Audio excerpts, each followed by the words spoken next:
The New York Times bestseller. Ini jelas ini, ya. Ini ada hakinya nih, hak kekayaan intelektualnya, ya. Penerbitnya jelas. Penemuan arkeologi paling kontroversial sepanjang masa. Bahasa Inggrisnya The Jesus Family Tomb, makam keluarga Yesus, penemuan, investigasi dan bukti yang dapat merubah sejarah. Oke, saya tunjukkan ya. Ada beberapa anak Yesus di sini, ya. Nih, Yesus, anaknya itu yang pertama Joseph, ya, yang kedua Maria, dan yang ketiga adalah Justus, putra Yesus. Jadi berdasarkan data, bukan berdasarkan kebencian. Jadi Yesus dari mana itu? Dari Alkitab atau dari mana ya? Jangan-jangan itu berasumsi orang-orang, ada orang yang berasumsi lalu kamu ambil kamu baca. Bukan asumsi. Kalau asumsi itu berdasarkan pemikiran sendiri, ini berdasarkan data. Berdasarkan dari mana Alkitab atau dari mana itu? Anda bisa membedakan antara asumsi dengan referensi dengan data. Kamu baca dari Alkitab atau di mana? Saya tunjukkan. Kamu jangan jadi iblis dong. Saya tunjukkan arkeologinya putra-putra Yesus makamnya. Ya. Buka dalam Alkitab, bukan di luar Alkitab. Kalau ini kan fakta sejarah. Di luar Alkitab, itu aku nggak akan percaya, Bang. Fakta sejarah. Benar nih. Sebentar. Itu namanya liar. Nih, ini kok liar? Ya, itu tanpa data. Kamu nggak ambil dari Alkitab, kamu ambil dari luar Alkitab. Itu kan liar. Ini makam anaknya Yesus yang bernama Justus. Ini peti matinya Justus. Kemudian ini aku suruh kamu lihat dari Alkitabnya dari mana tuh? Ini peti mati. Di Alkitab saya, bukan ambil di buku lain. Aduh, buku apa tuh? Aduh, kasihan. Kamu nih kayaknya otak kamu bersihkan dulu ya. Otak kamu bersihkan dulu. Inilah orang-orang Kristen ya. Dia minta bukti. Gua tunjukkan ini arkeologi bersejarah nih. Ini anak ketiga nih. Ya, anak ketiga yang bernama di sini adalah milik putranya Yudah ya, atau Justus. Justus nih kan. Namanya Justus. Ada Joseph, makamnya Joseph, ada makamnya ini Tamar ya. Tuh. Iya kan?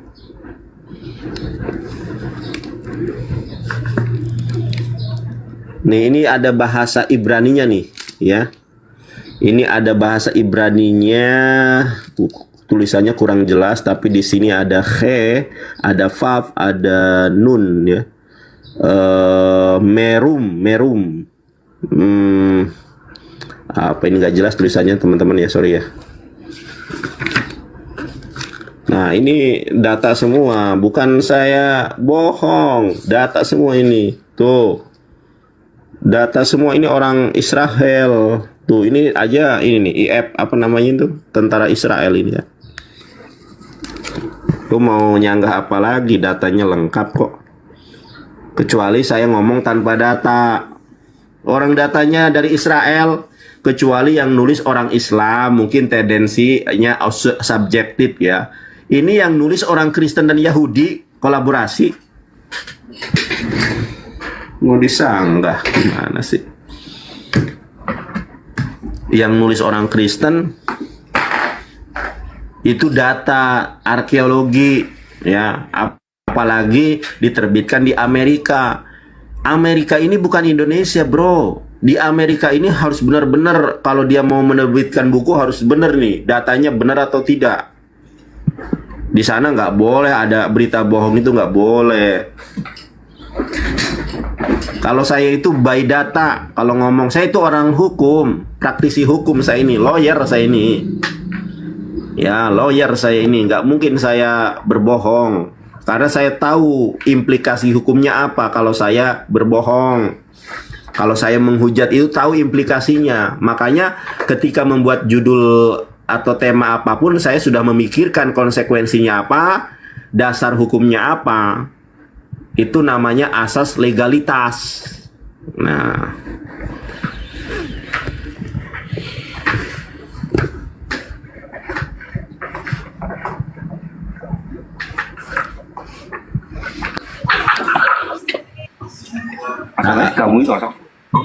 Bapak Harrison, selamat malam.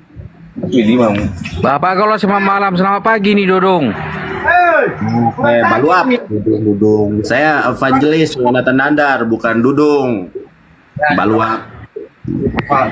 Arwah, Baba Miamam, Asu.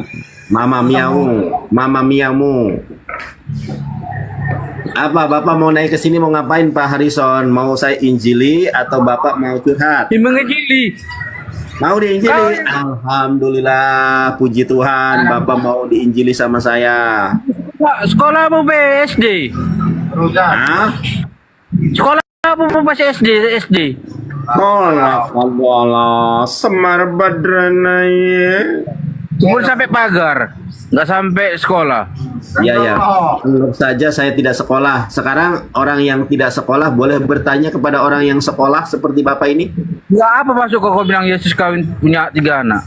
Oh, Lah, memang merasa Yesus kawin punya 3 anak. Tanya. Yesus kawin punya 3 anak itu fakta. Datanya ada, nih datanya Pak. Anda kan katanya orang pinter. Nih lihat nih Pak. Coba mana ayatnya? Ini nih, data. Di Alkitab. Oh, ayat Alkitabnya boleh. Lukas 7:38 Pak. Lukas 7:38 dibuka. Lukas 7 ayat ke-38. Jadi ya udah ya kenapa? Kok kenapa? Ya bacalah Wahyu 19 ayat ke-7. Halo, selamat pagi. Yesus kawin punya 3 anak ini. Selamat pagi. Ini dengan Yonatan ya, Nandar ya. Mama, terima kasih Ma. Ini dengan seorang evangelis terkemuka di muka bumi, namanya Yonatan Nandar. Di mana ini? Kota mana? Saya di Kuningan, Jawa Barat. Kuningan, kota nu endah. Kuningan ku talaga remisna. Cirebon kasohor ku tarlingna. Marandi. Itu bahasa apa sih? Orang Sunda ya? Sampean bahasa apa itu? Sunda lah. Orang Sunda. Mapai jalan satapak ngajuk-juk ke hiji lembur kada sakena sabab aya di teh angin durdar gelap tekarasa sama bab aya di yang naon sia Wes tuang yuk.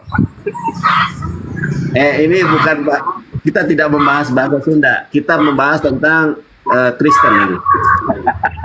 Yesus kawin. Halo Mas. Ya, ini yang mana yang ngomong sama saya? Kok banyak banget ini? Yang punya akun. Oh, Harrison. Harrison. Baik Pak Harrison, gimana Pak Harrison? Ini ada nih yang janggal. Saya boleh. lihat ini Sebagai di agama seorang- Muslim. Saya sebagai seorang gembala, sebentar Pak Harrison. Saya seorang gembala wajib menggembalakan jemaatnya karena saya ini jemaat saya di seluruh dunia Pak, termasuk di Medan, di Aceh, di Papua, di mana banyak jemaat online saya. Ya, namanya. Sekarang Bapak mau nggak data Yesus menikah? Yaitu di dalam Wahyu 19 ayat 7 Pak. Baca Pak. Pak Nandar. Halo. Ya, aduh, dari tadi. Saya mau nanya ini. Boleh apa? Boleh ya? Kenapa di agama Muslim kalau sudah meninggal harus dimandikan? Baik. Sudah? Yuk. Oke. Innallaha jamilun. Allah itu maha indah. Yuhibu jamil dan suka. Dan Allah itu suka dengan keindahan, suka dengan kesucian. Nah, jadi kenapa Anda harus mandi saya tanya? Karena Anda kotor. Kita kalau habis dari kerja, badan keringatan, badan bau, solusinya adalah mandi. Di dalam Islam ketika ada orang yang meninggal dunia, maka dihormati, dihargai dengan cara apa? dengan cara dimandikan, dengan cara dikapani, dan ini sesuai dengan apa yang Yesus perbuat. Yesus juga dikapani.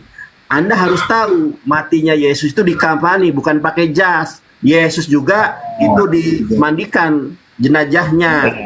Nah, sesuai dengan Islam. Tapi sekarang saya tanya, orang sudah saya jawab. Sekarang saya tanya balik. Sekarang saya tanya balik, Pak Harrison. Sekarang saya tanya balik kepada Anda, kenapa orang Kristen matinya pakai jas sementara Yesus pakai pakai kain kafan? Jawab. Nah, kalau Yesus, mau saya tunjukkan ayatnya. Mau saya tunjukkan ayatnya, Yesus mati dengan kain kafan dibungkus badannya. Nih, saya tunjukkan ayatnya ya, biar tanpa asumsi, tapi by data. Nih. Terkenal dong. Ini saya tunjukkan nih. Berlibat Nih. Anda perhatikan ini ya. Matius 27, dengarkan saya. Matius 27, dengarkan.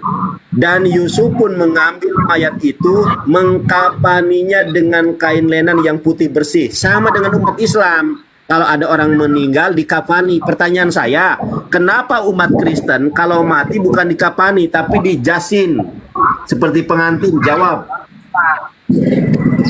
Itu mayatnya makanya dimandikan karena dia sudah meninggal. Gak mungkin mandi sendiri. Anda ini gak berbobot ah. Sorry, turun. Orang saya tanya, kenapa orang Kristen matinya pakai jas kayak mau kondangan, kayak mau orang nikah, sementara Yesus dikapani dengan ini kain lenan yang putih bersih, sama dengan umat Islam karena Yesus adalah Islam, bukan Kristen. Nah, nggak ada kan teman-teman datanya.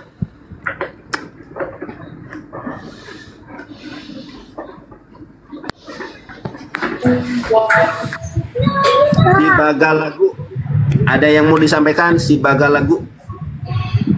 Iya.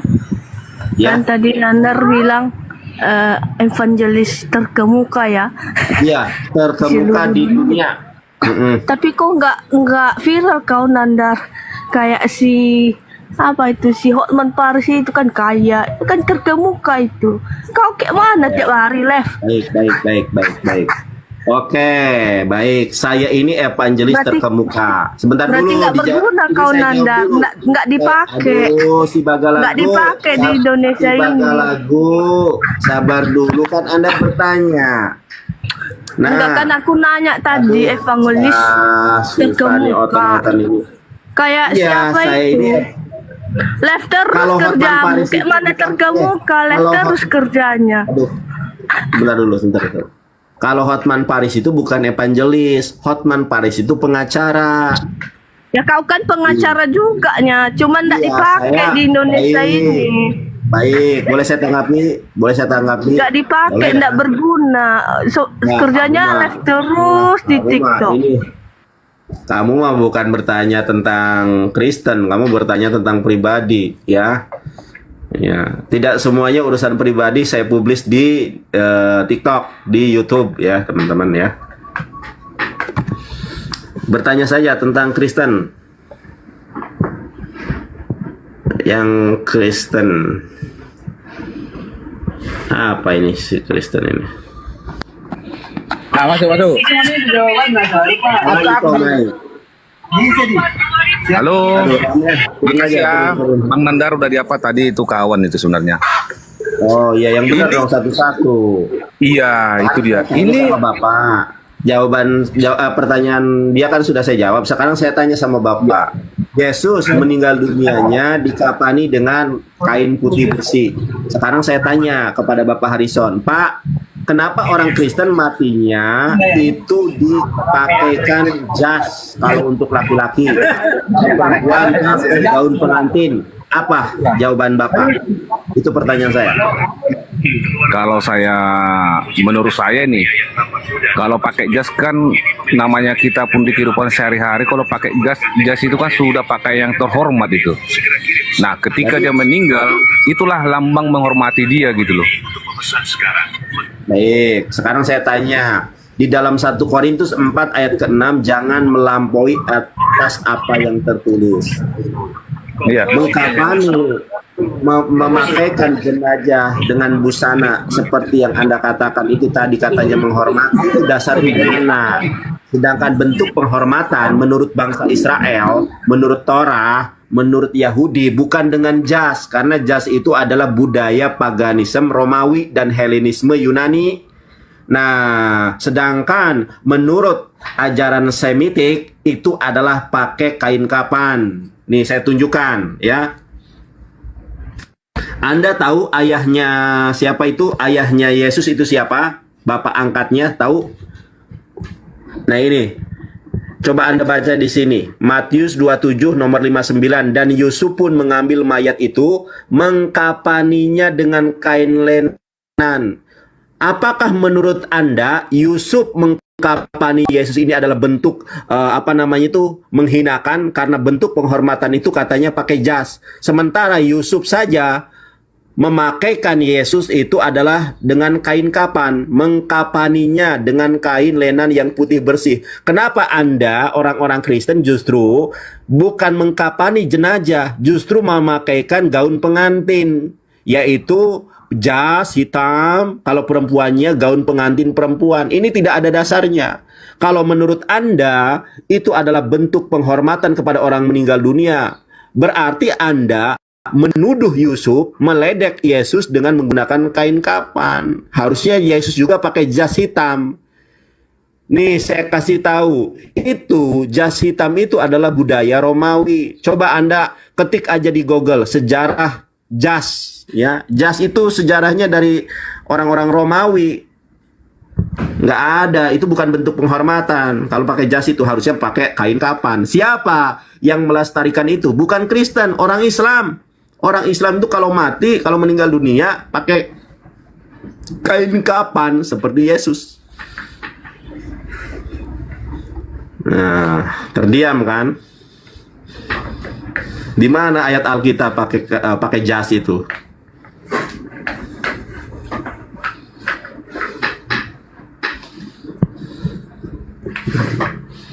Dah, Bapak tobat aja, Pak. Masuk ke dalam kebenaran Islam, Pak.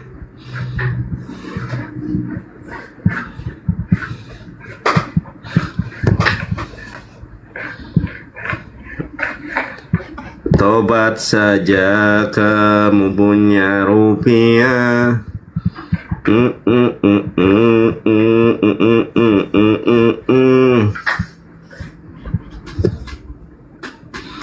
Ini teman-teman Kristennya nggak ada yang berbobot, Yang berbobot kenapa sih? Tanya Bible kek.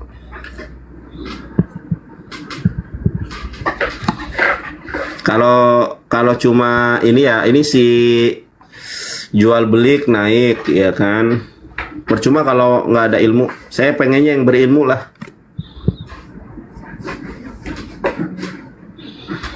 Emang kau berbobot nganggur katanya. Gua itu kerja keles. Gua itu pengacara tuh. Masa gua pamer sih? Kalau pengacara itu bukan seperti PNS, ada pulang pergi pagi, pulang sore gitu kan. Pergi pagi, pulang sore, ada absensi gitu kan. Pengacara itu kerjanya ya kalau misalnya ada sidang ya kita sidang gitu. Gimana sih?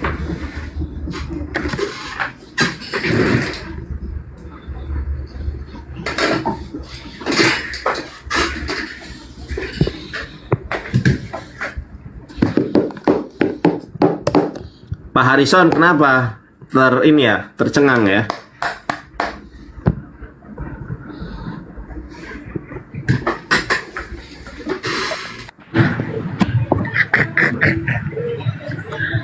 Nandar, kau evangelis pengacara terkemuka. Siapa yang bilang gua pengacara terkemuka dul? Iya sama, evangelis terkemuka. Tapi nggak dipakai, nggak pernah aku tengok kau di TV Nandar. Nggak usah pamer-pamer lah Nandar. Terus mau apa lagi? Nggak apa-apa. Lu mau ngomong apa lagi?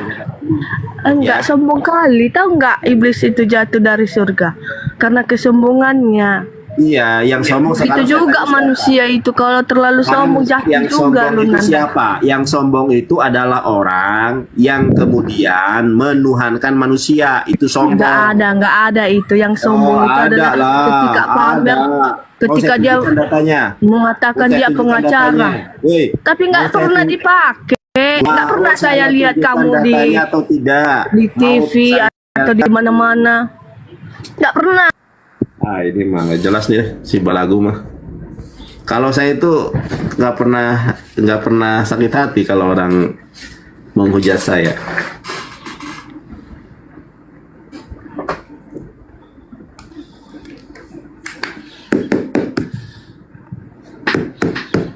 Ini PSK kayak yang tadi tuh.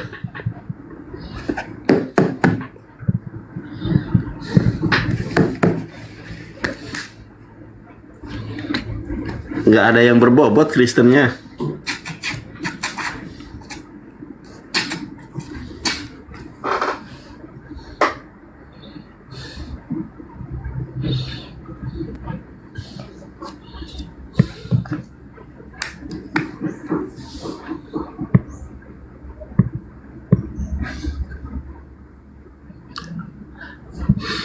Mobdet, terima kasih Mobdet.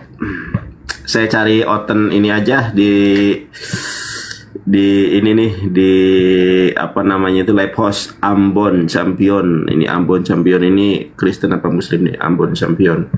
Ayo Ambon, terima Ambon. Ada orang Ambon nih. Wah, ditolak nih. Aduh, cari mangsa di live host. Ranto Pardosi, ini Kristen apa Muslim nih?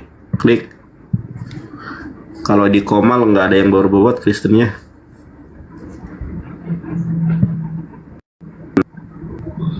Waduh, ditolak juga nih. Gak ada yang berani. Aduh, sama saya gimana sih?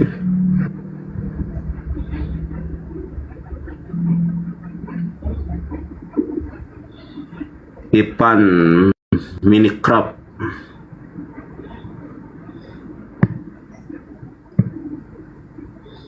Sini kalau berani yang hebat-hebat lah.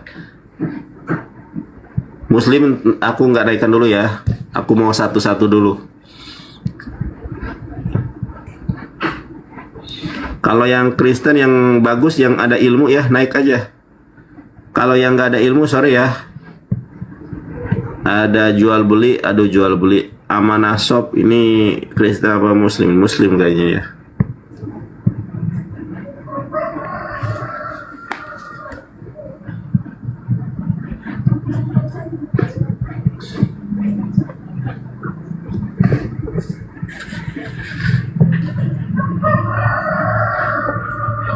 Ya, haleluya. Oh, ini nggak boleh. Haleluya, ini Muslim nih.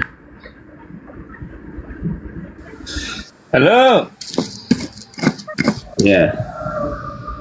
Siapa Bang? Halo juga Bang Nandar. Semoga sehat selalu Bang Nandar. Amin. Lagi nyambel ya? Iya ini lagi bikin sambal apa ya namanya ya? Lalap. Ya, saya Islam Bang Nandar. Ya, Salam tahu. kenal ya. Dari namanya aja saya tahu itu. Itu kan halu itu bukan haleluya tapi halu buat itu si oten-oten. Ya, makanya saya tahu dari namanya. Oke Bang, selamat nyambel Bang. Ya, selamat berjuang Bang Nandar ya. Ya, terima kasih. Ini nggak ada Oten yang berani sama saya nih. Iya, emang oten pada nggak ada nyalinya Bang Nandar, udah kalah semua itu. Iya, nggak ada loh. Saya juga sering berdebat juga sama oten-oten kan bom saya pernah debat gitu. Cuman ya sekedar nanya aja. Ya. Oke Bang, selamat nyambel ya. Yang fan sama Bang Nandar nih, pokoknya. Oh, saya mah bukan artis. Pokoknya semoga berlimpah. Amin. Iya. Kami dulu Bang Nandar. Ya, sama-sama. Assalamualaikum. Salam. Nah, ini ada pendeta nih. Udah lama nih nggak ketemu nih pendeta nih.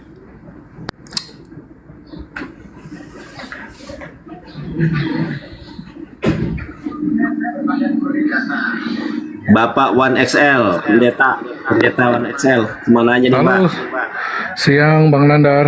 Ya, Siang apa open pagi cam nih? dong. Siang Open ya? cam. Aduh, belum mandi nih bang. Gimana sih ya? Saya juga belum mandi. Sebentar.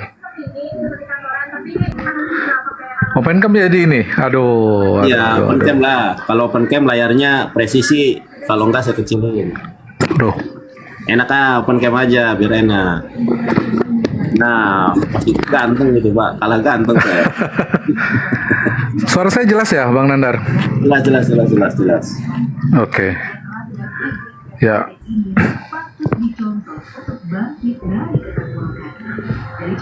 Oke, Bang. Gimana, Bang? Ya enggak gimana Pak.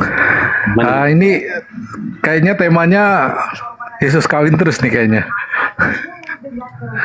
Habis nggak ada yang naik Pak. Takut sama saya. Ini tema yang paling mudah soalnya mungkin ya. Ya. Dari dulu Nggak ada saya yang berani, Pak. mau bahas tentang Yesus kawin. Kalau nggak salah kita ada halangan aja ya kayaknya ya. Iya, boleh Yesus kawin nih Pak. Iya. Nah, ya apa dasarnya itu ya, Bang? Apa Nah, dari ini katanya, Alkitab? Pak. Tadi udah liatin saya belum Pak? Udah lihat saya belum. Udah lihat. Udah nyimak saya. Sempat itu apa sekilas gitu. Terus saya scroll. Terus kayaknya saya lihat temanya agak lumayan menantang ini ya. Oh ya menantang nih teman-teman baru nih. Gak ada Pak yang lain itu nggak ada yang berani Pak. Berani-beraninya naik cuma menghujat ya. Katanya Nandar mirip Ariel lah, Nandar ganteng lah. Itu kan penghujatan kepada saya karena aslinya saya memang nggak ganteng gitu kan. Ganteng lah Bang. Iya, ganteng menurut orang yang suka. Kalau orang yang nggak suka mah enggak Bang. Iya. Dasarnya apa Bang? Langsung aja lah. Kayaknya saya juga nggak bisa Lagi. lama-lama Bang. Oh, aduh nggak bisa lama-lama. Malam aja kalau gitu. Malam saya ada Nggak, sejam boleh. sejam boleh saya juga ini sejam. Baik. Sejam. Ya. Maksudnya, Langsung soalnya kan aku tahu Bang Nandar ini kadang-kadang bisa 2 jam, 3 jam gitu kan? Ya, enggak. Ini waktunya singkat nih. Soalnya juhur juga. Oh iya, oke. Iya. Kalau saya pasti ke Lukas Pak. Lukas 7:38 Pak. Sebentar. Boleh. Oke. Harus pakai perangkat yang lain Pak. Buka datanya ya. Iya, aku pakai HP yang lain. Ya, Lukas 7:38 Pak. Di situ Lukas 7 Lukas 7:38. ayat 38 ya. Teman-teman tap layar ya, aku mulai di report nih. Tap layar ya. Ya, oke. Ya. Ada seorang perempuan yang mencium Yesus, Pak. Sekarang Ya. kalau kita melihat di dalam mispot aja yang ada jumlahnya itu Hesmeot Vesalos Esreh. Dalam Yahudi itu 613 mispot hukum Yahudi. Nah, pertanyaan saya nih Pak, di dalam hukum Yahudi mana yang mengakomodir seorang rabi, seorang guru dicium oleh wanita dewasa yang bukan kerabatnya, yang bukan ibunya, yang bukan adiknya, yang pada dasarnya bukan mahramnya? Di dalam Yahudi juga kenal mahram, Pak. Pertanyaan saya, di mana dasar diperbolehkannya seorang perempuan menciumi kaki Yesus, di mana Yesus adalah seorang rabi, seorang Yahudi, di mana di dalam ajaran Yahudi, di dalam ajaran Torah tidak boleh, tidak mengakomodir sesuatu yang dilakukan oleh Maria Magdalena yang tertulis, yang termaktub, yang tersirat dan tersurat di dalam Lukas 7 ayat ke-38. Silakan Pak Pendeta. Kalau bilang dasar, saya nggak bisa sebutin dasar karena memang tidak dijelaskan di Alkitab ya. Maksudnya yang tidak boleh itu tidak dijelaskan. Tapi kalau saya pikir sih mencium seseorang yang dihormati, apalagi ini kan mencium kaki ya. Saya pikir itu hal yang biasa aja begitu. Kecuali dia ciuman apa namanya? Ciuman seperti pasangan suami istri begitu kan. Tapi ini kan mencium kakinya, mungkin itu tanda penghormatan begitu. Jadi bukan pencium dalam arti layaknya suami istri begitu. Oh gitu Pak ya. Jadi nggak Ya. ada dasarnya. Ya enggak. Bagaimana enggak. dari ini? Hmm, Saya tunjukkan datanya Pak ya. ya. 1 Korintus 4 ayat ke-6 Pak. Saudara-saudara, kata-kataku ini adalah aku kenakan pada diriku sendiri dan pada Apolos, karena kamu supaya dari teladan kami kamu belajar apakah artinya ungkapan jangan melampaui yang ada tertulis, supaya jangan ada di antara kamu yang menyombongkan diri dengan jalan mengutamakan yang satu daripada yang lain. Jadi menurut Alkitab, ketika kita berbicara tentang Alkitab, jangan berdasarkan pemahaman sendiri, Pak. Tetapi harus tertulis, harus termaktub, harus tercatat. Kalau di dalam mispot itu tercatat, Pak. 613 mispot atau sesmeot vesalos es tercatat. Sedangkan pendapat Bapak itu sekedar untuk menghormati, tidak pernah tercatat di dalam kitab Yahudi dan kitab Yahudi maupun kitab Kristen yang lain tidak pernah tercatat bahwa itu untuk menghormati. Ya, oke. Saya sekarang tanya kepada Bang Nandar, kalau dari versi Islam ya, dari versi Islam, kalau cium tangan Ustadz boleh gak? Boleh. Oh ya sudah. Tapi cium Ustadz kalau perempuan nggak boleh, Pak. Ini misalnya nih ada Mamah Dedeh nih. Ada Mamah Dedeh di Indosiar. Mamah dan AA curhat dong. Ada lagi tuh Ustadz Maulana. Jamaah. Nah, Ya. kalau saya salim kepada Ustadz Maulana boleh, Pak. Tapi kalau sama Mamah Dedeh nggak boleh, meskipun dia ustazah, karena bukan mahram. Begitu pun misalnya Saya banyak temu. ya sebentar.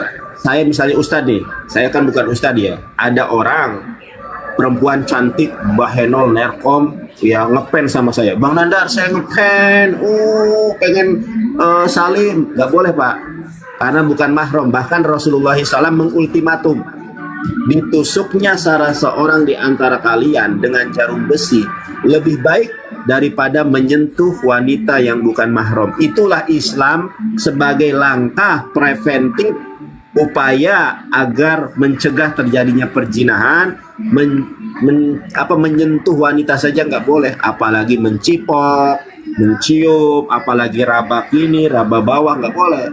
Orang menyentuh tangan saja nggak boleh. Itulah ajaran Islam dan ajaran Yahudi untuk mengantisipasi perzinahan, Pak. Dalam Islam nggak boleh perempuan sama laki-laki bersentuhan tangan. Dulu saya waktu zaman kuliah, zaman ketika masih soleh, jangankan menyentuh perempuan, Pak. Saya kalau lihat perempuan tuh begini, Pak.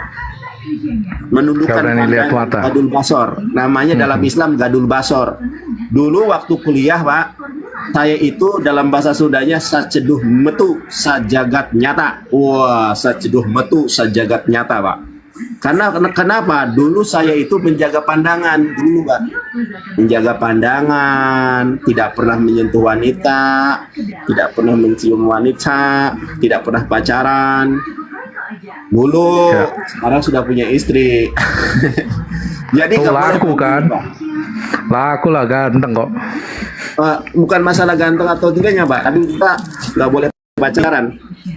Ya, Makanya, Pak, oke lah. ini Hmm. sedikit cerita. Ya, Makanya saya itu menikah pas semester 7, Pak.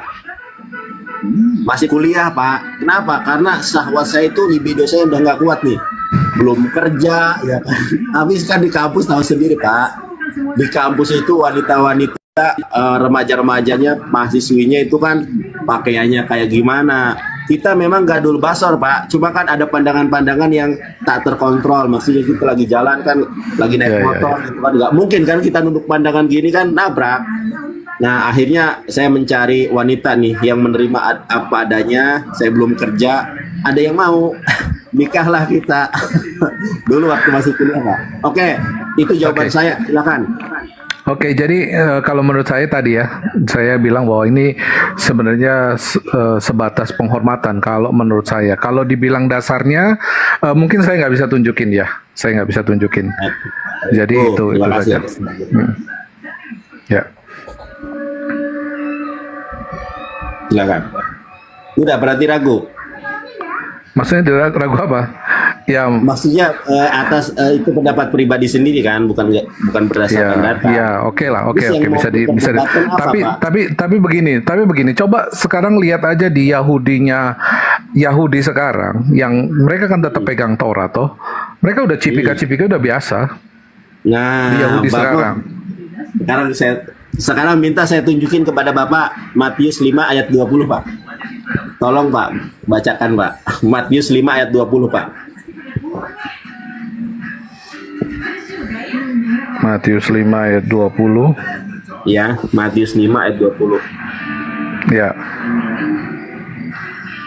Maka aku berkata kepadamu, jika hidup keagamanmu tidak lebih benar daripada hidup keagamaan ahli Taurat dan orang Farisi, sesungguhnya kamu tidak akan masuk ke dalam kerajaan sorga. Oke, saya gini, boleh saya jelaskan sedikit Pak, nanti Bapak tanggapi kalau penjelasan saya tidak sesuai. Ya. Yesus itu kerap kali menyebut ahli-ahli Taurat itu munafik, Pak. Bapak tahu Ya. nggak munafik? Munafik Ya, itu lain di mulut, lain di lidah, lain di mulut, lain di hati. Lain Ya. di mulut, lain di hati. Lagunya Jikustik itu Pak. Lagunya apa ya? Armada atau apa ya? Saya lupa itu. Lain di mulut, lain di hati. Makanya kata Yesus, kalau keagamaanmu tidak lebih baik, tidak lebih benar dari keagamaan orang-orang Yahudi, kamu tidak akan pernah masuk surga. Di dalam Islam juga sama Pak. Quran surat As-Saff ayat ketiga, kaburo maktan, ya, kaburo maktan indallah an taquluna ma la taf'alun. Sungguh besar kebencian di sisi Allah kamu mengatakan apa yang tidak kamu perbuat. Atau ilmu lilin Pak. Ilmu lilin itu apa Pak? Lilin itu menerangi orang lain tetapi dirinya sendiri terbakar. Di dalam Islam juga perbuatan yang kontradiksi dengan ajaran kitab suci ini disinggung oleh Allah. Kaburo maktan indallahi an taquluna ma la taf'alun. Sungguh besar kebencian di sisi Allah kamu mengatakan apa yang tidak kamu perbuat. Kalau di dalam ilmu hukumnya, saya kan seorang pengacara Pak. Nah, pengacara Pak, law in book dengan law in action tidak sejalan Pak. Law in book tertulis di dalam kitab, tetapi law in actionnya tidak sejalan, tidak sinkron. Sama Pak. Yahudi di dalam ajaran misbotnya nggak boleh kalau mereka cipika. Jangankan cipika-cipiki Pak. Saya lihat mereka ini di tok-tok Pak ya. Sesama jenis, perempuan sama perempuan, laki-laki sama laki-laki. Ada itu di Yahudi, di Israel. Apakah kitab Torah, kitab Injil mengakomodir itu? Tidak. Tetapi mereka lakukan. Jadi oknum itu nggak usah dibahas Pak. Di dalam Islam maupun di dalam Kristen, dalam Yahudi, dalam Islam pacaran nggak boleh. Tapi sekian banyak remaja-remaji, pemuda-pemudi yang pacaran, yang ciuman, bahkan melakukan hubungan suami istri. Padahal Islam, Al-Quran, hadis melarang itu. Bahkan wala taqrabuz zina, jangan mendekati zina. Tapi kita sebagai manusia pendosa banyak yang melakukan. Ya kan? Begitu Pak, kalau oknum nggak usah dibahas. Gitu. Terima kasih. Sebentar. Di mute Pak. Buka mute-nya Pak. Buka mute-nya Pak. Oh, saya mute ya. Gini, tadi kan Bang Nandar bilang itu ada di Miswot ya, ada di 613 hukum. Mungkin bisa dikasih dasarnya, maksudnya kan 613 itu ada di dalam Keluaran, Imamat begitu, mungkin ayatnya ada ya? Nah, kalau Torah ini Pak, Torah itu ada dua Pak. Ada Torah Sebe-Alf, ada Torah Sebiktab. Ada yang mispot itu dalam kategorinya dia Torah Sebe-Alf, Torah lisan yang dituliskan namanya Talmud. Kalau yang di dalam tertulis yaitu Sebiktab itu namanya Sefer Bereshit, Semot, Vaikra, Bamidbar, Devarim. Tetapi ini menjadi sebuah konsensus Pak. Konsensus yang dilakukan, yang diamalkan oleh Yahudi udah beribu-ribu tahun yang lalu. Itu ada tertulis. Bapak cari aja di Habat itu ada Pak 613 mispot. Bentar dulu Pak. Bapak cari nanti ya setelah ini 613 mispot. Ada jelas itu. 613 mispot Yahudi itu tertulis jelas itu apa saja larangannya, apa saja perintah mispot hukum. Nah, ada itu perintahnya apa saja, larangannya apa saja ada, Pak. Termasuk diantaranya bagaimana sikap Yahudi terhadap lawan jenis. Itu sudah konsensus, Pak, bukan lagi hal yang kemudian dimusyawarahkan, diperbincangkan. Itu kesepakatan, konsensus. Iya, tadi kan Bang Nandar bilang 613 itu kan pasti hukum tertulis toh. Mispot hukum. Iya. Ini Bapak sepertinya Bapak tidak mempelajari mispot ya. Ini nih. Ya, mispot itu kan yang ke 613 itu kan hukum. Iya, Ya, hukum. 613 mispot itu, Pak. Atau gini Iya. aja deh. Ada orang Yahudi ya, Judaism namanya Billy. Nah, gini kan, kita kalau Bapak kalau saya mengatakan demikian, itu si Nandar nih. Coba aku tanya Yahudinya untuk mengklarifikasi. Benar, coba aja tanya pada orang Yahudi. Iya. Benar nggak? Maksud saya, mispot? Iya, gitu. maksud saya kita ngobrol ini kan harus ada dasar. Iya. Maksudnya dasar tertulisnya gitu loh. Saya Nah, itu mispot namanya 613 mispot. kalau misalnya Bang Nandar bisa Kalau dia Bapak bisa mau menunjukkan dasarnya gitu, apa di dalam bilangan, ulangan tentang tidak boleh ada persentuhan antara laki-laki dan perempuan, bisa Sekarang saya tanya. ditunjukkan dasarnya. Sekarang saya tanya nggak, 5 kitab Torah itu masuk dalam kategori CV oral Torah atau bukan? CV Alpe atau bukan, Pak? Gini aja deh, Bapak bisa membedakan CV Alpe dengan CV kitab atau tidak?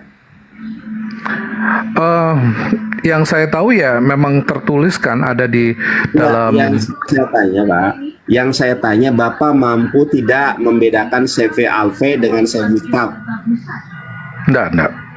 Nggak tahu, makanya Nggak Bapak nggak nyambung, Pak. Nih, Pak, ini konsensus, Pak, ya, konsensus nih, kesepakatan nih. Bapak kalau tidak percaya tanya orang Yahudi yang namanya CV Alfe itu Torah lisan, Pak. Torah lisan. Kemudian kalau CV kitab, Torah yang tertulis, buku nih yang diakui oleh orang Kristen, namanya 5 kitab Musa. Ada kitab Kejadian, kitab Keluaran, Imamat, Bilangan, Ulangan. Ini namanya Torah CV kitab, Torah yang dibukukan, yang sempat dibukukan. Nah, ini Torah CV kitab. Sedangkan mispot yang 613 ini bukan di dalam CV kitab, Pak, tetapi di dalam CV Alfe, ya, Torah lisan.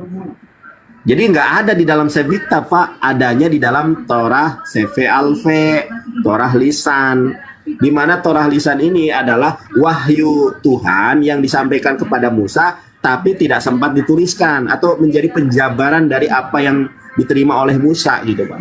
Paham nggak? Jadi kalau Bapak pertanyaannya, Nandar tunjukkan di dalam 5 kitab Musa, berarti Bapak tidak memahami apa yang saya sampaikan. Yang namanya CV Alpe tidak ada di dalam 5 kitab Musa. Termasuk yang Namanya itu ya, juga yang Alpe. cuci tangan sebelum makan itu ya. Kenapa? Termasuk yang cuci tangan sebelum makan yang Yesus langgar. Ya, itu termasuk itu. Ya. Itu namanya Torah CV Alpe, Torah lisan. Iya, artinya Yesus sendiri dia itu kan adat istiadat turun temurun yang Yesus pegang yang tertulis begitu kan. Ya. Yesus langgar Torah. itu loh waktu makan. Waktu mau makan yang memakan gandum bersama murid-muridnya itu. Oke lah, balik lagi ke bahasan tadi yang tadi katanya hidup keagamaan itu Anda kan comot ayat itu kan. Nah, Yesus Bapak salah lagi nih, Bapak salah lagi, Pak. Yang tadi masalah itu saya comot Matius 5 ayat ke berapa tadi? Matius 5 ayat 20 itu masalah oknum kan. Kan Bapak tadi bilang ke saya, di Islam juga ada kok orang salaman tangan perempuan. Kan oknum, kalau dalam agama nggak boleh, namanya mahram. Bahkan Rasulullah SAW menjelaskan, ditusuknya salah seorang di antara kalian dengan jarum besi lebih baik daripada menyentuh wanita yang bukan mahram. Jangankan orang lain deh, Pak, saya saja kadang belum mampu. Kalau ada orang nih ya, kalau yang belum mampu itu kadang keluarga sendiri tapi keluarga jauh, dia salaman ke saya, kadang saya terima itu sentuhan tangannya. Kenapa? Karena memang ketidakmampuan kita gitu kan, ketidakmampuan kita untuk melakukan perintah itu. Tapi itu memang perintah. Ya. Nanti kiranya kalau kita baca konteks tadi kan artinya bukan Yesus yang pegang-pegang toh, orang itu yang punya keinginan untuk menyentuh. Kalau saya rasa apalagi dengan di ayat tadi kan menciumi kaki Yesus, menyeka dengan rambut begitu kan, itu saya pikir ungkapan hormat, ungkapan kasihnya, ungkapan apa ya, pengagungannya kepada sang guru gitu, sang rabi. Jadi dia mencium kaki dan bukan Yesus, jadi inisiatifnya adalah perempuan itu. Itu jadi berarti bukan Yesus. Pendapat Bapak ya? Kan kenyataannya memang begitu. Itu inisiatif dari perempuan itu. Nggak, maksudnya bukan Yesus kan yang. Ya, hal itu kan, tapi Yesus membiarkan kan? Ya mengizinkan. Membiarkan kan? Nah, tapi saya juga boleh berpendapat kalau itu adalah istrinya Yesus. Kalau menurut pendapat istrinya Yesus. Silakan. Karena kenapa? Karena tidak ada satu orang Yahudi pun yang menentang peristiwa Yesus dicium. Kalau dia bukan istrinya Yesus, kemudian mencium Yesus, pasti ada reaksi yang sangar, reaksi yang frontal dari orang-orang Yahudi. Nyatanya tidak ada orang Yahudi yang berfrontal pada saat itu. Yang frontal ketika Yesus dicium. Artinya apa? Itu istrinya Yesus. Kalau itu bukan istrinya Yesus, terjadi sesuatu norma Yahudi yang dilanggar, maka pasti orang-orang Yahudi akan kemudian marah. Nah ini saya tunjukkan datanya Pak ya. Di mana Pak bukunya? Saya lupa bukunya.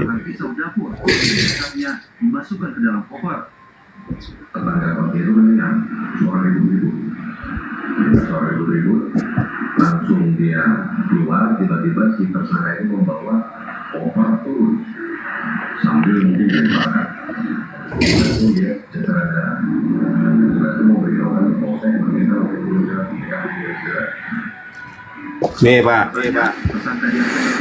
Dulu ini ya, mantul ya. Berbagai cabang Yudaisme memiliki penafsirannya sendiri-sendiri baik terhadap Torah maupun Talmud. Ini Talmud ini saya BLP Pak, Torah lisan. Tetapi satu hal yang disepakati oleh semua teks dan ajaran Yahudi adalah masalah kawin Pak, atau perkawinan. Perkawinan dianggap penting bagi laki-laki maupun bagi perempuan. Uraian mengenai Taurat menyatakan dengan jelas bahwa tidak lengkaplah laki-laki yang tidak menikah. Dan 2000 tahun yang lalu, seandainya Yesus dari Nazaret belum menikah menjelang umur 18 tahun, dia akan dianggap sebagai makhluk yang sangat aneh. Lebih buruk lagi, dia tidak akan sungguh-sungguh diterima sebagai guru oleh orang-orang Yahudi lainnya. Jadi kalau Yesus dicium oleh wanita yang bukan mahram dan itu bukan istrinya, pasti akan ada reaksi dari orang-orang Yahudi. Orang-orang Yahudi itu kan sangat fanatik kan terhadap agamanya. Nyatanya tidak ada yang bereaksi pada saat itu. Coba Anda buka Lukas 7, 38, 39, 40. Ada nggak reaksi negatif? Nimpuki Yesus kah? Meludahi Yesus kah? Nggak ada Pak. Coba Lukas 7 ayat 38, 39 dibaca. Ada nggak orang misalnya nimpuk Yesus? Ya? Memang dari situ kan kalau kita baca ayat itu memang kemudian Yesus dicemooh juga sebenarnya sama kaum Farisi. Gimana? Dia membiarkan wanita berdosa kan? Kalau kita baca ayat 30, 38. 39. Ketika orang Farisi yang mengundang Yesus melihat hal itu, ia berkata dalam hatinya, jika ia ini nabi, tentu ia tahu siapakah dan orang apakah perempuan yang menjamahnya. Tentu ia tahu bahwa perempuan itu adalah seorang pendosa. Jadi orang Farisi sebenarnya juga mencibir, bukan karena dia disentuh wanita, tapi karena latar belakang perempuan ini. Itu alasan dia mencibir. Ya, nah, begini. Tadi kan Anda langsung menyimpulkan bahwa itu istri. Sedangkan Anda bilang sendiri bahwa mahram atau muhrim itu bisa adik, bisa saudara. Kenapa Anda langsung ngomong istri begitu kan? Bisa saja, misalnya, walaupun saya nggak percaya, saya lebih percaya bahwa apa yang dilakukan oleh perempuan itu adalah tindakan penghormatan. Tapi oke lah, kita terima pemikiran dari Bang Nandar bahwa itu harus mahramnya. Tapi nggak harus istri toh. Itu bisa adik, bisa sepupu mungkin. Ya, nggak ada di dalam Alkitab tertulis nggak kalau Maria Magdalena adalah adiknya? Di sini kan nggak dibilang Maria Magdalena. Coba ayat mana, bagian mana ditulis bahwa ayat ini, Lukas 7 ini bicara tentang Maria Magdalena. Silakan. Baik. Sekarang saya tanya, ada ayatnya. Gini, ada nggak tertulis di dalam Bible Yesus punya adik bernama Maria atau seorang wanita lah? Ada nggak? Yesus punya seorang adik, nggak ada, dan tidak ditulis kan? juga dia, dan sebentar, dan tidak ditulis juga di Alkitab bahwa Yesus punya istri bernama Maria. Nggak ada, Pak. Coba kasih saya ayatnya bahwa Yesus punya istri namanya Maria. Silakan, namanya ya, silakan. Bentar, saya tunjukkan ya. Pak, Bapak tahu dengan Injil Apokrifa yang bernama Injil Maria Magdalena, Pak? Ya, Injil Apokrifa. Ada. Ya, sebentar, Pak. Sabar, nanti saya jelaskan. Ya, oke. Iya, namanya juga kita bertukar pikiran kan? Iya, Pak. Nggak apa-apa. Iya, data namanya, Pak. Iya, Injil Apokrifa ditulis abad berapa, Bang Nanda? Sabar. Oke, ya. Monggo, silakan. Ini namanya ditulis bukan oleh orang Islam. Ulasan Injil Maria Magdalena. Nah, kita tahu, Pak. Kita lihat nih, Pak. Di halaman 10 ayat 1 sampai 6 di dalam Injil Maria Magdalena. Petrus berkata kepada Maria, "Kami tahu cinta guru terhadapmu beda dari cinta terhadap wanita-wanita lain. Beritahukan kami apa saja yang dapat kau ingat dari apa yang pernah disampaikannya kepadamu, sesuatu yang kami belum dengar sebelumnya." Petrus dapat merasakan kekuatan Maria. Ia dapat merasakan kekuatan setiap kata yang terucap olehnya. Ia pun sadar bahwa kekuatan itu karena cinta sang guru terhadapnya, Pak. Nah, di dalam Injil Maria Magdalena ini mendukung bahwa tidak ada perempuan yang paling dicintai Yesus kecuali adalah Maria Magdalena. Dan ini, Pak, riwayat ini sama, Pak, dengan riwayat-riwayat hadis ketika para sahabat bertanya itu kepada orang yang paling dicintai oleh Rasulullah. Siapa itu? Aisyah radhiyallahu anha. Jadi pernah nih Abu Bakar radhiyallahu anhu ketika Rasulullah sallallahu alaihi wasallam meninggal dunia. Saya mute dulu, Pak, ya. Soalnya noise, Pak. Saya mute dulu sudah. Jadi Abu Bakar radhiyallahu anhu pernah kemudian baik silakan Bapak kalau mau aktivitas dulu. Oke, saya tunggu ya. Nah, enak teman-teman kalau diskusi semacam ini, pendetanya jawab, saya bertanya, ditanggapi, enak, fleksibel. Sekali saya mau orangnya fleksibel. Sudah, baik. Petrus mengatakan bahwa cinta Yesus kepada Maria Magdalena cinta yang paling besar kepada cintanya terhadap wanita-wanita yang lain. Petrus saja mengakui itu. Ini pun sama di dalam hadis. Ketika para sahabat dan sahabiah bertanya itu kepada istri yang dicintai oleh Rasulullah SAW, yang sangat dicintai, yaitu Aisyah radhiyallahu anha. Pernah suatu ketika usai Nabi Muhammad SAW wafat, Abu Bakar radhiyallahu anhu bertanya kepada Aisyah, "Aisyah, amal kebaikan apa yang belum pernah aku dengar dari Rasulullah sementara aku belum mengerjakannya? Menjenguk orang sakit, Aisyah, saya sudah. Bersedekah pagi sore saya sudah lakukan. Menyantuni yatim piatu sudah saya lakukan. Janda-janda tua saya santuni sudah saya lakukan. Kira-kira amalan apa yang belum dilakukan oleh saya sementara Rasulullah melakukan?"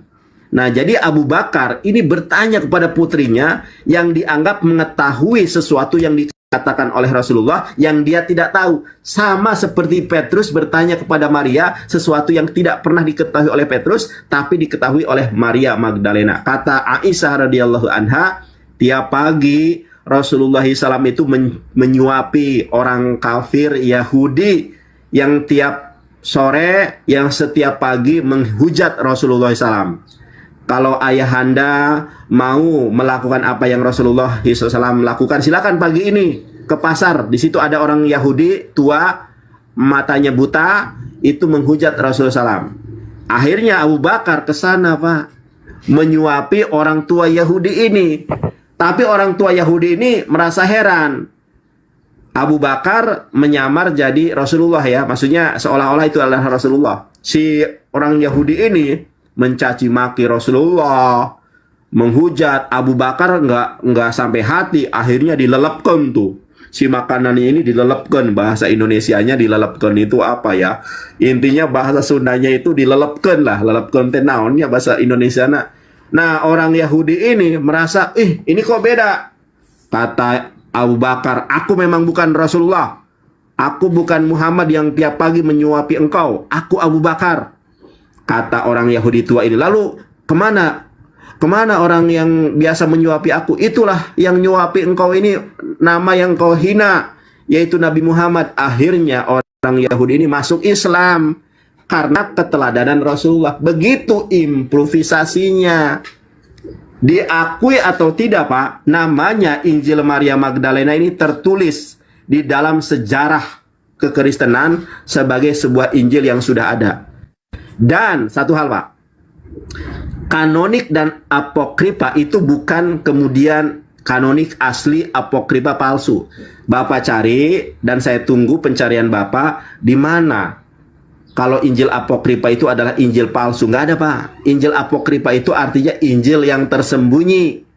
Sedangkan Injil kanonik adalah Injil yang disetujui oleh Imperium Romawi dan bapak-bapak gereja yang kemudian mewakili di dalam konsili Nisia itu. Terima kasih, silakan dijawab.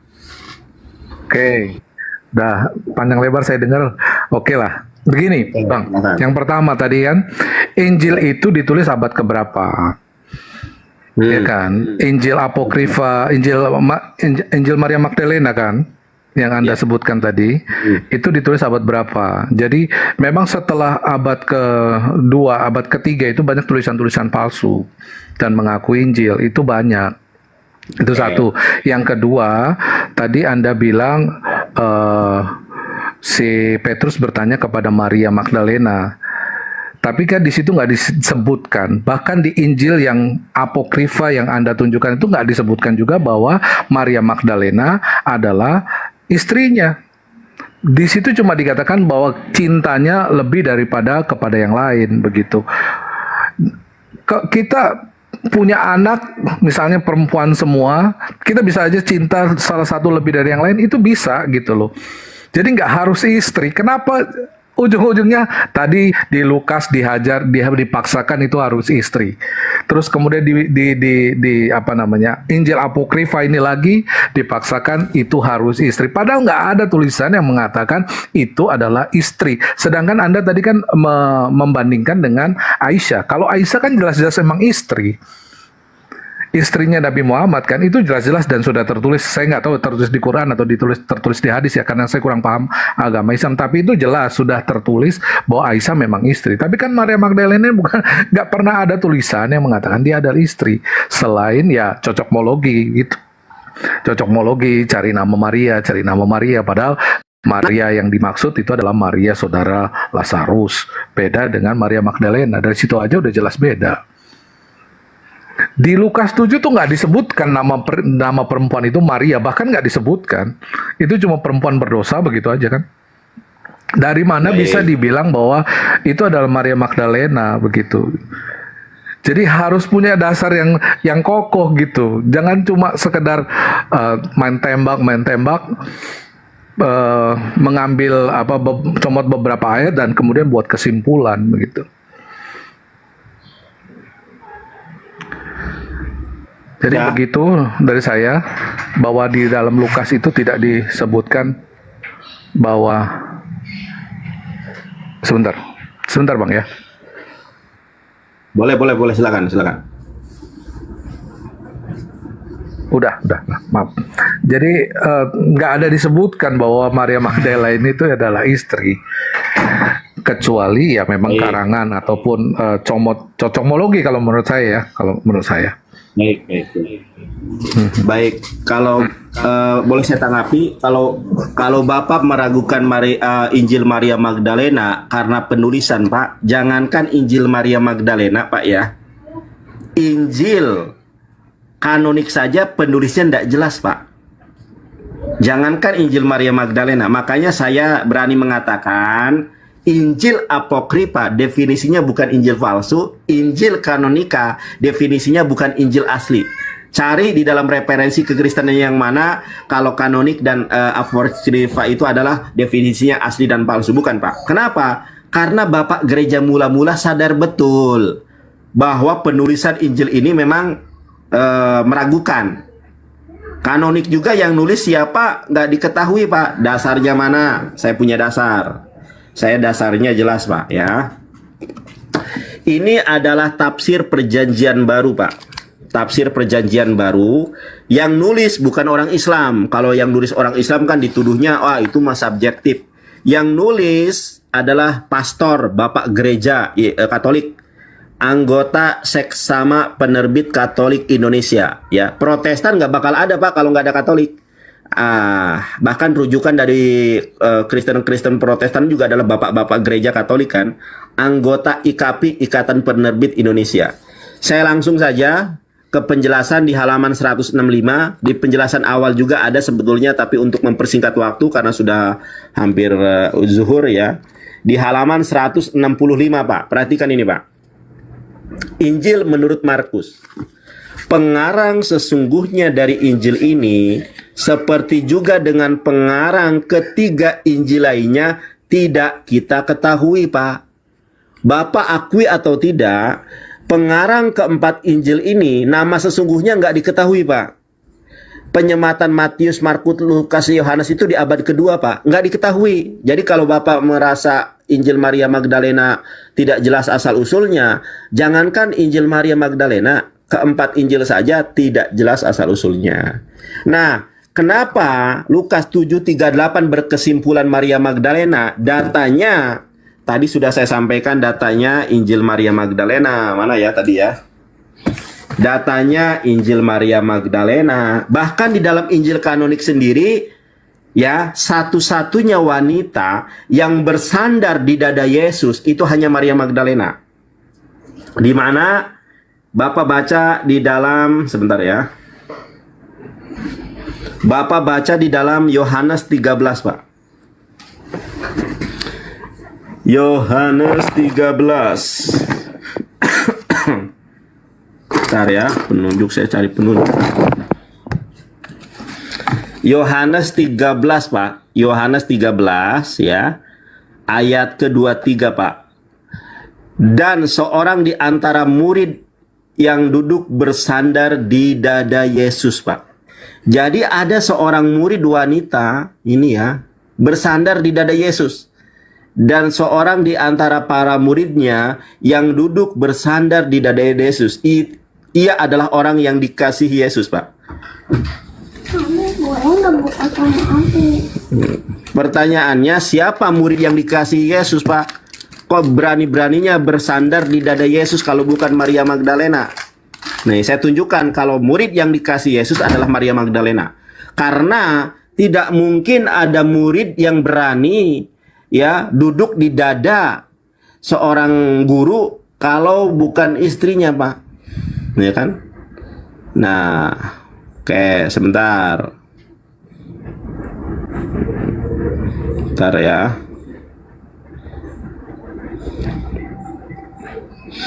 Nih, Pak. Nih. Ya, TSI. Mana ya? Aduh.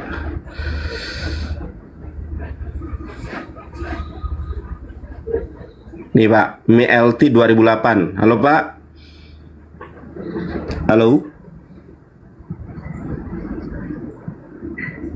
Pak, bapaknya kejeda nih. Ya, halo. ya. Nih, Pak. Ya. MILT 2008 Pak. Dan seorang di antara para muridnya yang duduk bersandar di dada Yesus Pak. Ia adalah orang yang Yesus kasihi. Nah, siapa murid yang bersandar di dada Pak? Yang duduk di dada Yesus kalau bukan wanita Pak? Saya kalau jadi guru ada seorang laki-laki murid saya duduk di dada saya tempilin itu Pak. Cepat, cangkrik kok lah pokon.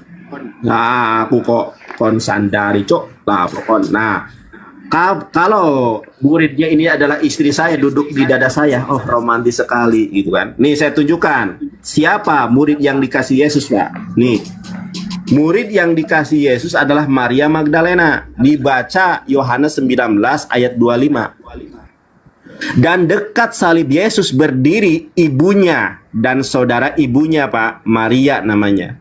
Dan dekat salib Yesus berdiri ibunya dan saudara ibunya, Maria, istri Klopas Pak. Dan Maria Magdalena. Hanya ada 3 Maria yang diceritakan di dalam Yohanes 19 ayat 25. Pertama, Maria ibunya. Yang kedua, Maria istri Klopas. Dan yang ketiga adalah Maria Magdalena. Siapa Maria Magdalena? Di ayat ke-6-nya.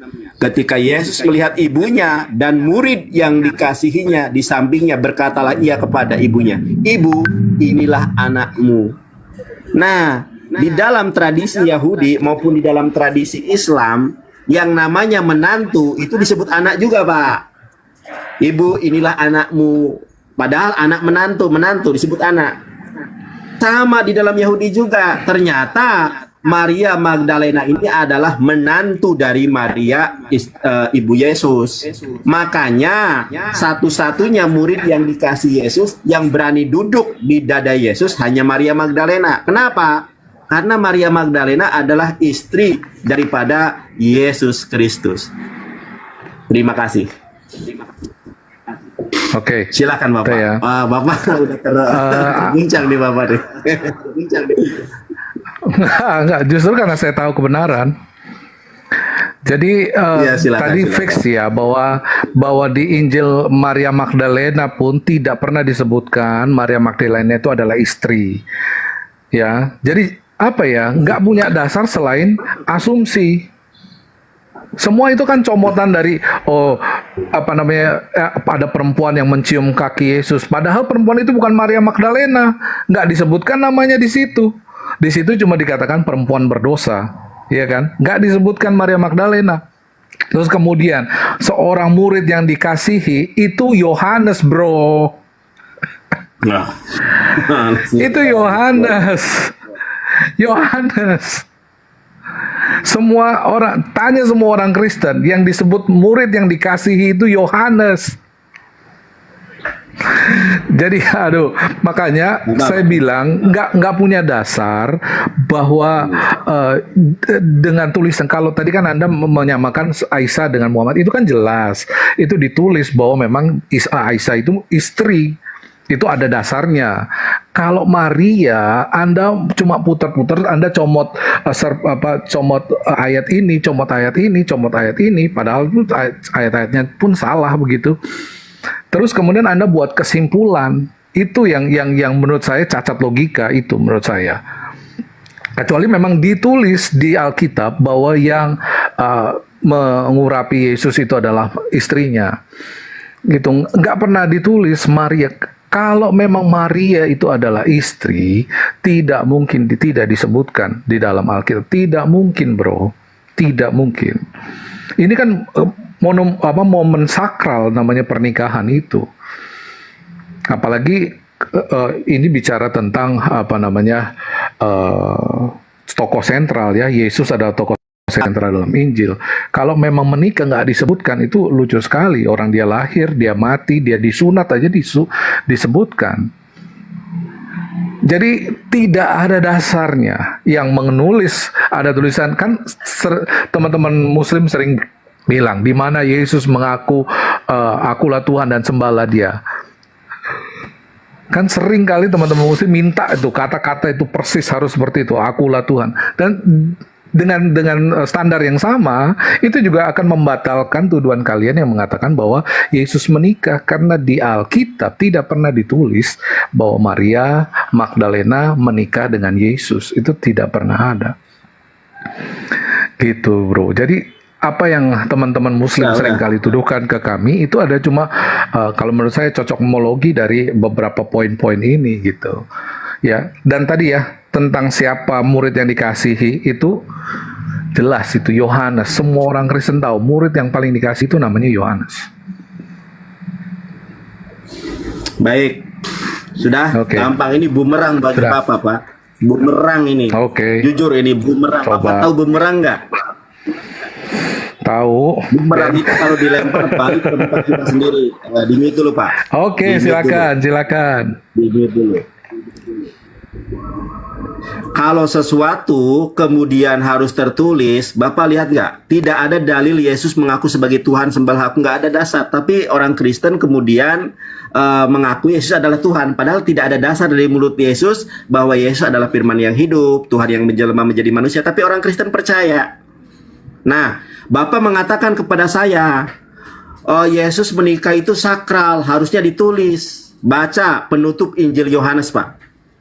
Apa kata Yohanes? Seandainya semua tentang Yesus dituliskan, bumi ini tidak akan sanggup untuk memuat apa yang terjadi, apa yang menimpa Yesus. Salah satunya adalah pernikahan Yesus. Karena pernikahan Yesus adalah sesuatu hal yang akan menggagalkan konsep ketuhanan Kristen, makanya tidak ditulis. Inilah yang disebut dengan the losing years of Jesus Christus. Nih saya tunjukkan, Pak, ya.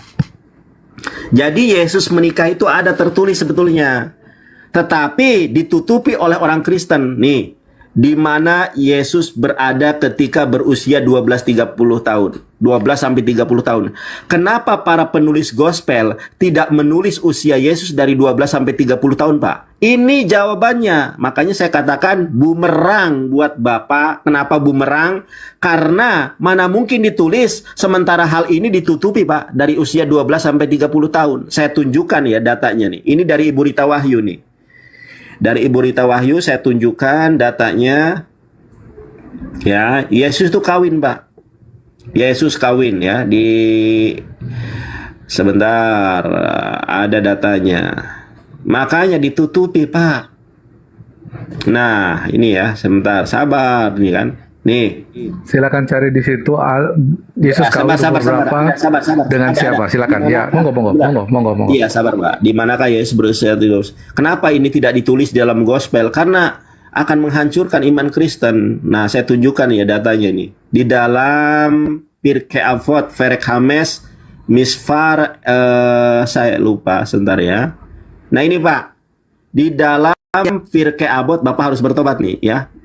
Nah, dan mulai usia 30 tahun baru boleh mengajar di depan umum. Makanya Yesus muncul itu pada usia 30 tahun pada Injil Matius pasal 4 dan Lukas 4, Pak. Itu baru Yesus muncul usia 30 tahun. Kenapa Yesus tidak ditulis dari usia 12 sampai 30 tahun? Karena Yesus kawin, Pak. Nih saya tunjukkan ya. Di dalam Pirkei Avot, Perek Hames, Miswar, Esrim, Ve'ehat. Hu hayah Omer, ben Hames Sanim Lamikra. Pada saat Yesus berusia 5 tahun, dia belajar ikro, ya, belajar membaca. Ben Asher Lamisnah. Pada usia 10 tahun dia belajar misnah. Ben Salos Esre la mispot. Nah ini, Ben Salos Esre la mispot. Pada usia 13 tahun Yesus terkena hukum. Mispot itu hukum, Pak. Akil balik dalam Islam, mukalaf dalam Islam. Ben Hames Esre la Talmud. Pada usia 15 tahun Yesus belajar Talmud. Ben Semone Esre lahupah. Dan pada usia 18 tahun Yesus kawin, Pak. Nih kita langsung aja ke sini. Nih, Pak. Ini, Pak. Anda jangan ngarang, Pak, bro. sebentar, Pak. Aduh, Bapak ini sabar, Pak. Sabar, Pak. Pada usia 18 kanopi pengantin. Nah, kita coba lihat ya, lahupah itu apa, Pak ya? Lahupah itu adalah perkawinan, Pak. Ini, Pak. Ini data dari Kristen loh, Pak. Ini data dari The Lost Years of Jesus. Ini datanya dari salah satu tim penerjemahan Alkitab LAI, namanya Ibu Rita Wahyu. Kalau Bapak tidak percaya, tanya Ibu Rita Wahyu tentang website yang dia tulis ini. Ternyata salah satunya adalah, sorry, ini harus ini ya. Nah, kelihatan wajah cantiknya ini. Nah, Ibu Rita Wahyu menjelaskan, Pak, kenapa Yesus tidak tulis. Saya tunjukkan lagi, Pak, satu ayat dari Yohanes sendiri. Jadi gampang sekali, Pak, pertanyaan Bapak itu. Blunder malahan Bapak ini. Tar, sabar, Pak ya. Yohanes 21. Nih, Pak. Ini penutup ya. Penutup dari Injil Yohanes, Pak. Apa kata Yohanes, Pak? Masih banyak hal-hal lain yang masih banyak hal-hal lain lagi yang diperbuat oleh Yesus, tetapi jika semuanya itu harus dituliskan satu persatu, maka agaknya dunia ini tidak dapat memuat semua kitab yang harus ditulis itu. Ternyata kenapa usia 12 sampai 30 tahun tidak ditulis? Yesus kawin, Pak. Itu disepakati di dalam Pirkei Avot Perek Hames Misbar Esrim Ve'ahat. Jeder, Bapak. Dah, Pak, ayah sahadat, Pak. Aduh, Bapak ganteng ini, kalau sahadat tambah ganteng, Pak. Iya, oke. Saya lucu dengan pernyataan Mas Nanda tadi. Sebentar. Anda tadi mengutip tulisan Bu Rita Wahyu ya. Tapi Anda berbohong. Di situ nggak pernah dituliskan Yesus menikah. Di situ Ibu Rita Wahyu cuma menyampaikan bahwa itu urutannya orang Yahudi. Jangan bohong sama saya. Coba, Anda kan ngerti bahasa Ibrani. Artikan per huruf. Apakah di situ ada kata Yesus? Baik, boleh saya tanggapi langsung? Itu urutan kehidupan orang Yahudi secara umum. Ya, jadi jangan mentang-mentang banyak orang nggak tahu bahasa Ibrani, terus Anda pelintir itu seolah-olah Yesus tuh menikah umur 18, Yesus menikah. Itu memang urutan secara umum orang Yahudi. Tetapi kalau mau jujur, Bang Nandar, di situ ada tulisan Yesus menikah nggak dari tulisan Ibrani tadi? Ayo jujur. Oke, saya jawab ya, boleh ya? Ya, oke, silakan. Ini ketidakjujuran Bapak. Yesus itu bukan orang Cina, Pak. Yesus itu bukan orang Jawa, Pak. Yesus itu, sekarang saya tanya, Yesus orang Yahudi atau bukan? Yesus orang Yahudi atau bukan? Yahudi. Dia kalau menurut hukum Yahudi, hukum Torah, dia kemungkinan kawin atau tidak? Coba jawab. Ada kemungkinan, tetapi tidak ditemukan. Ya, saya harus jujur, memang ada kemungkinan, tetapi ada tidak harus. Kan, Pak?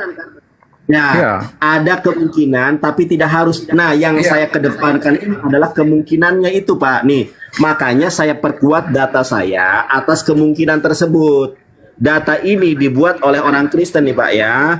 Pernikahan Yesus dibaca di sini, Pak. Itulah kenapa saya itu menyampaikan kemungkinan terbesarnya. Kenapa dasarnya kemungkinan terbesar? Bapak baca ini.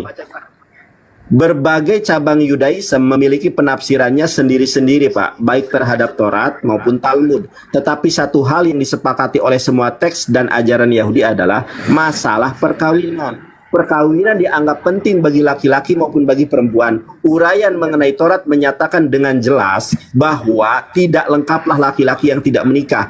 Dan 2000 tahun yang lalu seandainya Yesus nih, Pak ya, 2000 tahun yang lalu seandainya Yesus dari Nazaret tidak menikah dan dan 2000 tahun yang lalu seandainya Yesus dari Nazaret belum menikah menjelang umur 18 tahun, dia akan dianggap sebagai makhluk yang sangat aneh, Pak. Lebih buruk lagi, dia akan sungguh-sungguh diterima sebagai, dan dia tidak akan sungguh-sungguh, Pak. Dia tidak akan sungguh-sungguh diterima sebagai guru oleh orang-orang Yahudi lainnya. Orang-orang Yahudi di dalam Markus 12 ayat ke-32 mengatakan, "Emet Rabi, benar sekali guruku, Rabi, Pak, diakui." Kenapa orang-orang Yahudi, orang-orang Farisi mengakui Yesus sebagai Rabi? Karena dia kawin. Dan kenapa Yesus dari usia 12 sampai 30 tahun tidak ceritakan? Karena Yesus kawin. Ini kan kita berdiskusi tentang kemungkinan, Pak. Anda berkemungkinan, saya juga berkemungkinan. Nah, Bisa mungkin kawin, sebentar Pak.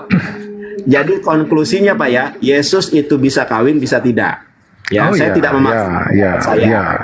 Jadi kalau pendapat Bapak kemungkinannya tidak kawin, pendapat saya kemungkinannya kawin dengan data-data yang saya sodorkan. Bapak tidak bisa memaksakan pendapat saya, dan saya juga tidak bisa memaksakan pendapat Bapak. Biarkan penonton yang menilai dan melihat, gitu Pak. Oke, ini waktunya tinggal 1 menit. Nah, saya boleh tadi kalau nggak salah Bang Nandar kasih buku ya, kalau nggak salah. Ya boleh. Buku apa tadi tentang apa Tom apa? Ini dah. Ini dah. Enggak yang Jesus Tom apa tadi family Tom apa? Ini bagus Pak. Nih. Oh ya. Ini nih Pak ya. Ini judul bukunya adalah The Jesus Family Tomb, Makam Keluarga Yesus. Ini diterbitkan di Amerika, The New York Times bestseller, penemuan arkeologi paling kontroversial sepanjang masa, penemuan investigasi dan bukti yang dapat merubah sejarah. Ternyata di sini ada 3 anak Yesus Pak. Ada anak Yesus itu namanya Joseph ya, ada Maria, kemudian ada Yudah ya. Yudah di sini, Yudah putra Yesus. Di sini ada osariumnya Pak. Nah, ini peti matinya anaknya Yesus Pak, yaitu Yudas namanya Pak. Yudah namanya. Nih. Jadi mengenai Yesus menikah dan punya anak ini ada arkeologinya Pak. Ini arkeologi dari Israel Pak. Tuh tulisannya agak Ibrani Pak. Gitu Pak. Jadi boleh sebagai referensi Bapak untuk kemudian memiliki buku ini. Bapak terima kasih. Sebentar saya tanya. Janji kita. Saya tanya dulu. Anda percaya isi buku itu? Anda percaya isi buku itu? Kenapa? Bang Nandar percaya isi buku itu? Saya percaya isi buku itu. Baik, boleh saya jawab? Boleh saya jawab? Ya. Ya, saya percaya bahwa ini adalah karya ilmiah dan membuktikan bahwa Yesus menikah. Dari data-data yang saya sampaikan, data-data yang saya berikan, data-data yang saya ulik, ternyata dibuktikan dengan data arkeologi kalau Yesus itu menikah dan punya anak 3. Yang pertama Yosef, yang kedua Yustus atau Yuda, yang ketiga Tamar. Datanya ada Osarium, Osarium. Ada. Jadi bukan masalah percaya atau tidak percaya. Saya sebagai pendebat itu hanya menyampaikan data. Kalau dalam iman saya Pak ya, Bapak nggak bertanya iman saya. Nandar, menurut imanmu percaya nggak Yesus menikah? Dalam iman saya, Yesus menikah atau tidak ada kemudian mempengaruhi. Kalau Yesus benar-benar menikah, ya alhamdulillah, berarti nggak jomblo. Kalau Yesus memang tidak menikah, ya nggak apa-apa. Tapi hadis mengenai Yesus turun kedua kali, dia memang akan menikah. Ada hadisnya. Dalam hadis itu Pak, nanti Yesus kan turun kembali tuh. Dia menikah, punya anak, itu ada hadisnya. Begitu Pak. Karena di sini sudah sholat zuhur jam 12.03. Saya terakhir. Boleh. Kalau tadi Bang Nandar bilang bahwa percaya pada isi itu, saya pernah baca juga buku itu. Di situ dikatakan bahwa ditemukan makam Yesus. Artinya itu membatalkan iman Anda. Iman Anda mengatakan bahwa Yesus nggak pernah mati, nggak pernah dimakamkan, langsung naik ke surga. Gimana tuh? Baik, boleh saya tanggapi? Silakan. Jawabannya ada di dalam Quran surat An-Nisa ayat 157. Di dalam Quran surat An-Nisa ayat 157, wa qaulihim inna qatalnal masyiha Isa ibn Maryam Rasulullah wa ma qataluhu wa ma salabuhu walakin subbihalahum. Mereka tidak menyalib Yesus, mereka tidak membunuh Yesus, yang mereka salib, yang mereka bunuh adalah orang yang diserupakan. Sedangkan Yesus warafa'ullah, Yesus itu diangkat ya ke langit. Diangkat. Sabar dulu Pak, ini kan saya tanggapi. Dan yang menulis buku ini adalah orang Yahudi. Jadi kemungkinan terbesarnya adalah yang disebut Yesus di situ makamnya itu adalah Yudas, karena orang Yahudi. Berarti keturunan Yudas, bro. Kenapa? Berarti itu makamnya keturunan Yudas, bukan keturunan Yesus. Makam keturunan Yudas, bukan Pak, beda. Nggak ngeles, Beda. dia. Ini saya tunjukkan, beda. Karena makamnya itu terpisah Pak, beda Pak. Makamnya itu terpisah, berbeda dengan perkawinan Yesus, beda Pak. Kalau kan ada ininya, ada DNA-nya Pak. Bapak nggak lihat ada DNA-nya. Itu DNA Yesus, bukan DNA Yudas yang ditemukan Berarti makamnya. DNA Yesus. Itu hal yang Berarti Al-Quran salah dong kalau itu DNA-nya Yesus. Al-Quran salah. Enggak, yang Bapak tanya kan makamnya Yudas kan. Yang makamnya dianggap Yesus. Itu bukan makam Ya, Yesus. Anda yang Pak. bilang loh, Anda yang Bukan. bilang kan. Nah, Anda yang sebentar, bilang saya berarti itu tanya. makamnya Yudas kan. Bentar sabar, ini saya jawab. Nah, makamnya Yudas dengan makamnya Yesus beda Pak. Dan yang Beda dianggap gimana? oleh orang sabar dulu Pak, sabar, jangan tergunjang Pak. Makamnya Yudas itu dianggap sebagai Yesus kan oleh mereka, iya kan? Betul Siapa nggak? yang bilang? Karena kenapa? Orang Karena Yahudi itu Yesus nggak pernah diangkat percaya lagi. bahwa Yudas itu kan apa? Sabar dulu Pak, sabar belum. Jadi orang Yahudi itu kan taunya Yesus disalibkan, Yesus dibunuh, makanya Ya. ada penemuan kalau ini adalah makamnya Yesus, ya kan? Kemungkinan makamnya Yesus. Oke. Dan yang tiga ini adalah anak daripada Yesus Kristus, tetapi bukan orang yang dimakamkan di sini, bukan Pak. Itu datanya jelas. Ada Maria Magdalena juga.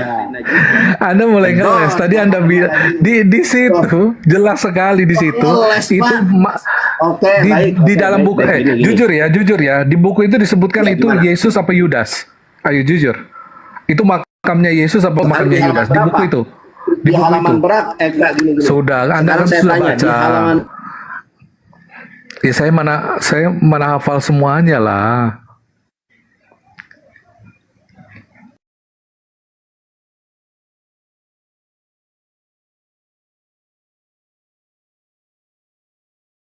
Are you there?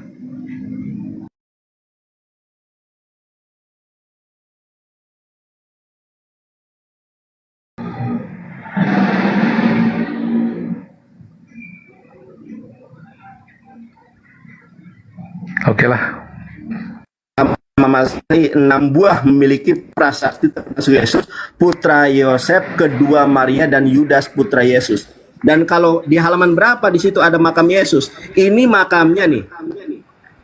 Milik putranya yaitu Yudas atau Justus ya. Ada kemudian Joseph, ada kemudian Tamar. Di mana ada makam Yesus di sini? Coba tunjukkan. Di sini makam keluarga Yesus, Pak, bukan makam Yesus. Coba tunjukkan, jangan ngarang. Kena lagi Bapak. Tunjukkan halaman berapa? Anda baca. Ya saya nggak pegang berapa? bukunya. Saya nggak pegang bukunya. Tapi saya tahu apa. Ngarang. Loh, kok saya ngarang? Anda jujur lah. Anda baca itu semua. Enggak. Kalau Saya yang tahu. baca Gini. itu Dengar. Ya baik. Bukti arkeologi itu untuk mematahkan bahwa Yesus itu bangkit. Maka katanya menurut arkeologi itu ditemukan, diduga itu adalah makamnya Yesus. Nah kalau benar itu makamnya Yesus, berarti Al-Quran salah. Kenapa? Karena kok ada makam, Yesus ada makam, gitu. Oke, Jadi ini saya tulisan tunjukkan, itu, Pak, ya, bukunya Pak. Pak, ini baca Ya. Pak ya, The Jesus Papilitum, makam keluarga Yesus Pak, bukan ada makam Yesusnya Pak. Makanya di dalam osarium ini, Bapak jangan ini ya, harus by data ya. Di dalam osarium ini kita lihat nih. Bentar, Pak. Di dalam osarium ini hanya ditemukan 3 makam anaknya Yesus, nggak ada Yesusnya Pak. Oke, jadi kalaupun ada di mana, halaman berapa saya tunjukkan nih, saya bacakan. Kan sudah tadi bilang saya, Yesus menikah. Sebentar Pak, Yesus menikah atau tidak menikah, pembuktiannya bukan hanya ini Pak. Datanya banyak, dari Injilnya kanonik, dari Injilnya Maria, dari keempat Injil membuktikan bahwa Yesus menikah. Bukan hanya ini, ini hanya pelengkap Pak. Sekarang saya minta kepada Bapak, di mana? nanti kita sambung lagi aja. Takut kan Bapak?